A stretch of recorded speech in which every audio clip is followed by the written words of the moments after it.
Болсаңшы азаматша өтініш. Сұмдық Түркістандағы тән саудасы.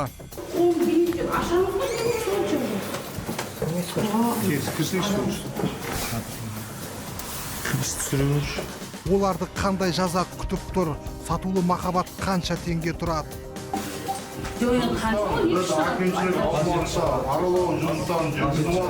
Жол ережесін өрескел бұзғандар мен тәртіпке бағынбайтындар. Өрт сөндіру құралдарын алып шықпайтын болсаң 60 000 теңге айыппұл арқалауы мүмкін. Осы және өзге де оқыс оқиғалар жөнінде бірер сәттен соң. Түркістанда кезекті жүзікшілер ордасы анықталды. Нөмірі 1 Мөлтек ауданында орналасқан көп қабатты үйлердің кейбірі жеңіл жүрісті қыздардың мекені деген ақпар түскен. Қаланың қақ ортасында тән саудасын қыздырған қыздар бар дегенде естіген полицейлер пәтерге баса көктеп кірді. Сөйтсек расымен де теріс қылықты қыздар мен жігіттер көңіл көтерген орын екен. Бар клиент кәді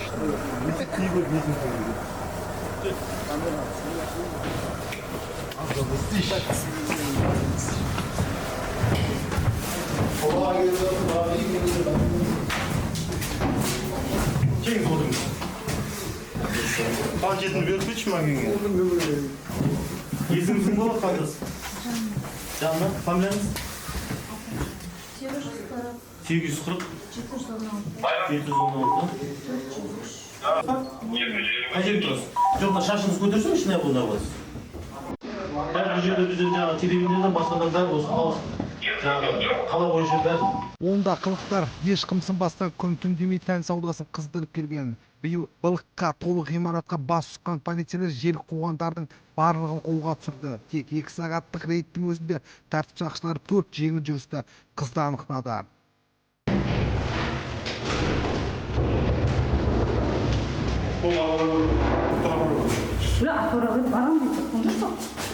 Фильм услышишь?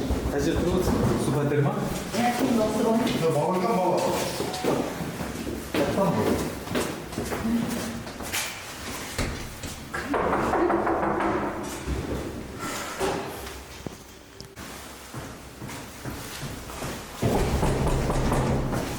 Кім ашай бар? Сүр, камера, сүр. Сүр көр. Адам есташ, Ихан. Ало. Қайсың көтіңді? Ой, етіп қойасың қарсы. Камерамен бейт. Киінсің, азаматша. Сіздер де саған көздері көрмейді. Я. Киінсеңші. Ол аттан осы 45 тұр, бізден саған. Болсаңшы азаматша өтініш. Камера түсіп тұр сізді. Кейін олың сесіз. Тұтқиылдан келген тәртіп сақшыларын көрген қыздар әбден абдырады. Бірден бетін жауып, өзінше ақталды, сұхбат беруден бас тартты. Қақтан қара шықтың, отыра тұрмадың ұшы. Қайдан білейін байым? Мен осы жерде тұрмады, олар қарауы. Ашып аған есімді картыдан тұр. Уже тебе қайт көтересі болып тұр. Әпшем болады деді ғой сен, әпшеммен бірге тұрып отыр. Иә. Ақырды жіберген олды еді. Сені деді. Тұтынды. Қатеп шүкілең. Ішіме кіргізді олайшы. Жүздің я бетіп қалды стой қақылсың.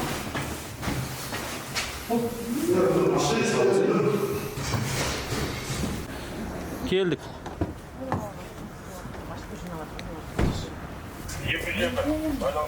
Кіріңіз бана. Полицейлер былыққа толы пәтерлерден жеңілтек қыздар мен оларға барған тұлғаларды қолға түсірді. Таңғұмарлар да сақшылардан сытылып кете алмады. Барлығы басқармаға жеткізілді.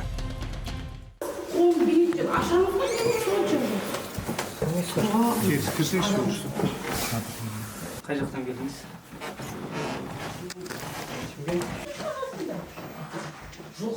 Жыл басынан бері Түркістанда тән сатқандарға 2 миллион теңгеден астам айыппұл салынған. Та. Болды, түсіндім.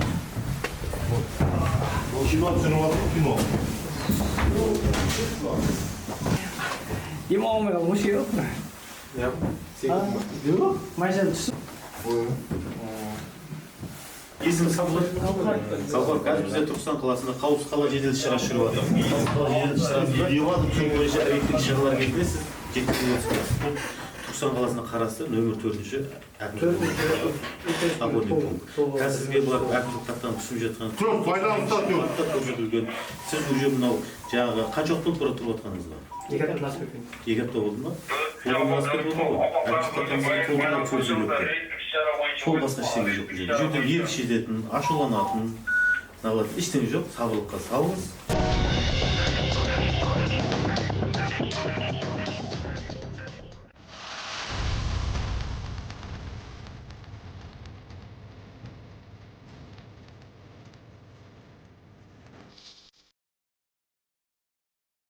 Атымбегі қаланың Таукиха көшесінен бастады. Қара түсті БМВ автокөлігі полициялардың назарына ілікті. Тоқтатты, себепте жоқ емес.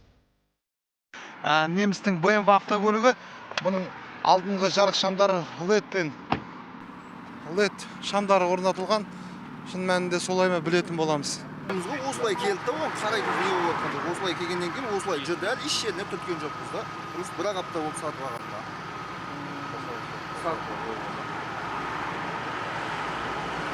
Негіз қалай ойлайсыз? LED-ге адамға зиян тиеді дейді, оған байланысты не айтасыз? Дұрыс қой, иә, көзге зиян тиеді. Қарама-қарсы бағыттағы көлік Иә, қарама-қарсы бағытта. көз шамын, көз майын таусады дейді. Иә, рас ол. Негізі бір апта ішінде қанша рет тоқтатты патрульдер? Бірінші рет. Иә, именно осы LED-ге бірінші рет болады. Ауызша ескерту болмай ма бұған? Қанша теңге? Құрметті көрермендер, дәл осындай, егерде көліктеріңізде шамдары LED шамдар орнатылатын болса, 7000 қанша? 7657 теңге. Бірақ бір жұманың ішінде төлесеңіздер 50% жеңілдігі болады. Ал егер бір аптадан өтетін болса, онда 15000 теңгедей төлеуіңізге тура келеді. Қауіпсіздік белдігін тақпай қала ішінде емін-еркін жүрген жүргізуші жол сақшыларының назарына бірден ілікті. Полицияны көрсе де көрмегендей болған жас жігітке айыппұл салынды. Келесі жүргізушіміз қаланың қақ ортасында қауіпсіздік белдігін тақпаған БАЗ 2107 автокөлігінің иесі Айбекович деген азамат екен. Инстаграмдағы әлеуметтік желідегі парақшасы. Енді бұл жігіттен сұрайықшы, шын мәнінде қауіпсіздік белдігі таққан дұрыс па, дұрыс емес па? Бірінші тоқтап тұр ма? Қауіпсіздік белдігі жалпы не үшін тағылатынын білесіз ба негізі? Қалай ойлайсыз? Дұрыс па, дұрыс емес па? Жүрегі ауыратын, сіз өзіңіз аққалатты абзал жансыз ғой, түсінбедім ме? Қандай азаматтарға тағуға болмайды негізі? Бәріне тағуға болады. Денсаулыққа зияны жоқ па, ешқандай ақ негізі? Денсаулыққа зияны жоқ па бұның? Бар ма? Маман ретінде. Дәрігермін деген азаматтың көлігінде медициналық қорапша жоқ екен.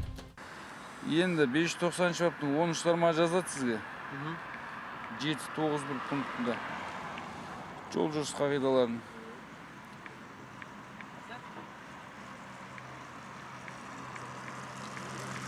Көрермендер, көрдіңіздер ме?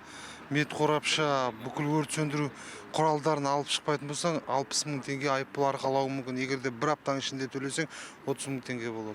Жүргізушінің қасында отырған азаматқа әкімшілік хаттама толтырылды. 17 жастағы жігіттің ең алғашқы арқалаған айыппұл екен. Одан әрі рейдтік жұмысымыз жалғастырдық. Алдымызда Лада Гранта көлігі көрінді, алайда артқы шамдары жанбайды екен. Дәл осында егерде құрметті көрермендер, егер шын мәнінде көліктеріңіздің артқы шамы жанбаған болса, міндетті түрде ауыстырыңыздар. Өйткені 1000 теңгелік жарық шамға бала 7,5 теңгеден астам айыппұл төлеуіңіз әбден мүмкін. Егер 7 күннің ішінде төлемесеңіз, ол 2 есеге көтеріледі. Бір сұрақ. Біреу жанбай қалды дейді, жаңа жұмыстан келатқан енді, біреу жанбай қалған. Қашан болды бұл оқиға? Соғысқасы не қылған сонда анаға? Соғысқан емес, бетіндегі ағашқа тиіп сынған о деймін, өзі жұмыстан келатқан еді, сауранда. 2 минут өтісімен қаланың Ерубаев көшесінде жүрдік. Емін еркін рұқсат етілмеген жерге тоқтаған Nexia көлігінікті. Жол жүріс қағидаларын 597 баптың 5 тармағы 12.4.7 пунктында. Жол жаяу жүргінші өткеліне 5 метр өтіп тоқтау керек. Бұл 5 метр берік. Тоқтап тұр. жаяу жүргінші жолдың алдына көлік тоқтатуға болмайды. Оның үстіне өздеріңіз көріп тұрған дәл мына жерден тікелей мына шағын ауданға кіретін жол міне мына Nexia көлігі бірден осы екі ортаны жапты. Былайша айтқанда жол жүру қағидасын өрескел бұзды десек. Ал мына Mazda көлігінің иесі де жол жүру қағидасын сақтамағанның бірі. Қалпақ киіп, міне ешқандай қауіпсіздік белдігін тақпаған азамат ұсталды. Енді бұл жігіттің өзінен сұрайықшы. Мұрат, бір ауыз. Не үшін тоқтатты, байғаны білдіңіз бе? Қауіпсіздік белдігін тақпағаны үшін. Негізі оны тағу керек па? Тағу керек, Қалай ойлайсыз? Тағу керек, конечно, заң бәрімізге ортақ. Просто магазин шығып асығып ұмытып кеттім тағуды. Ешқандай не жоқ, толық келісеміз, заң ортақ. Сізге 6 айда 23-06-2022 жылы 593 баптың 2-ші тармағы әкімшілік хаттама жазылған екен ғой. Bir жылдың ішінде қайтаруға болмайды ол білесіз ғой. Тоқтамыз деп есебінде. Осы районда тұрасыз ба? Негізі бұл районда тұрған шет район болғаны көбінесе қандай ремень тақпай жүре ма? Жоқ, бәрі тәртіпке бағынады ғой. Просто анау асып тұрған кезде бәрібір не болады да. Қақта істейсіз негізі? Базарда, сауда ғой. Тонировка таққанға қалай қарайсыз? Тақып көріп пе едіңіз? Жоқ, тақып көріп. Дұрыс емес қой ол. Заңға қайшы нәрсе болмайды. Осы полициялар сізді өзі жиі тоқтата ма жоқ әлде ең тоқтатты ма? Жоқ, жаңа тәртіпті бұзған кезде тоқтатады ғой, бекерден бекер ешкім тоқтатпайды ғой. Қауіпсіз қоғам ел тыныштығы.